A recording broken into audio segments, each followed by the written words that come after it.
पंचकुला में महिलाएं अब घर में भी सुरक्षित नहीं रही।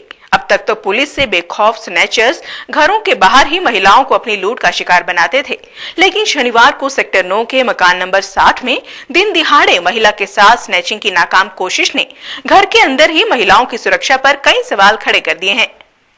वो तो हादसे की शिकार हुई महिला रीमा भल्ला ने हिम्मत दिखाई, जिसके चलते स्नैचर्स अपनी इस वारदात में कामयाब नहीं हो सके। रीमा भल्ला ने अपने साथ हुई घटना की विस्तृत जानकारी देते हुए घर के बाहर तो महिलाएं सुरक्षित थी ही नहीं, अब घरों के अंदर भी अपने आप को असुरक्षित महसूस किए जाने की बात कही। बच्चे हम घर में बैठे हुए थे, मैं और मेरी 2 लेडीज और बैठी हुई थी, हम आपस में बात कर रहे थे तो गेट पर से एक लड़का अंदर आया और उसने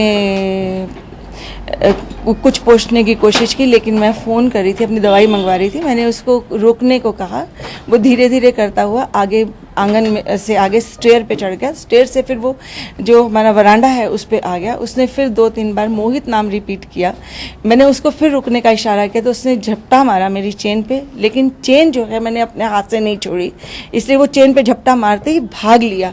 भागने के बाद जो मेरी लड़की बैठी हुई थी नेहा, वो उसके पीछे भागी, लेकिन उससे पहले उसने फटाफट हेलमेट डाला और भाग यहाँ से चला गया। कितने जने थे? 2 लोग थे वो, एक मोटरसाइकिल पे ही था और एक ने हेलमेट उतार के अंदर आया था। उसके बाद उसने हेलमेट पहना और वो दोनों वहां से चल दिए। वहीं रीमा ने पुलिस की कार्यप्रणाली पर भी सवाल उठाए।